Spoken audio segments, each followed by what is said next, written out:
কাল নিমতারের ঘটনা, জাতীয় পতাকার অবমাননার অভিযোগ আনছে বিজেপি।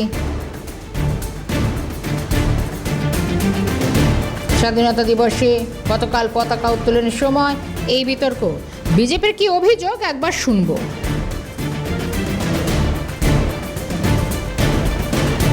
আমরা এখানে এই রাস্তা থেকে যাচ্ছিলাম পতাকা উত্তোলনের জন্য এই 6 নম্বর ওয়ার্ডে। তখন সময় হবে 11:15। তো সেই সময় আমরা যেতে যেতে দেখি গাড়ির ভেতর থেকে যে 7 নম্বর ওয়ার্ডের নিমতা উত্তর এরিয়া কমিটি 7/2 এখানে একটা ভারতের কমিউনিস্ট পার্টি মার্কসবাদী পার্টি অফিস রয়েছে। ওই পার্টি অফিসে ভারতের পতাকা উত্তোলন করা হয়েছে এবং যেটা আমরা দেখলাম, দেখে সঙ্গে সঙ্গে গাড়ি থেকে নেমে গেলাম, সেটা হচ্ছে কমিউনিস্ট পার্টির যে পতাকা, সেই পতাকা ভারতের পতাকার থেকে ওপরে। বলার ভাষা খুঁজে পাচ্ছি না। 80তম আজকে স্বাধীনতা দিবস, এখানে দাঁড়িয়ে এইভাবে এরা তো বিগত দিনে জাতীয় পতাকা তুলতো না, এদের কাছে এদের দলীয় পতাকাই সর্বশেষ ছিল।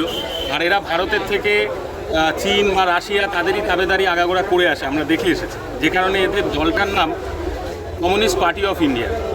যেরকম আমাদের হচ্ছে ভারতীয় জনতা পার্টি, মানে আমরা ভারতে, আর এরা হচ্ছে কমিউনিস্ট পার্টি অফ ইন্ডিয়া, অর্থাৎ কমিউনিস্ট পার্টির ইন্ডিয়ার একটা ব্রাঞ্চ। অর্থাৎ এরা ভারতীয় কোনো দলই নয়, এরা একটা শাখা সংগঠন, অন্য দেশের একটা রাজনৈতিক দল, যার একটা শাখা সংগঠন ভারতবর্ষে খুলে বসেছে।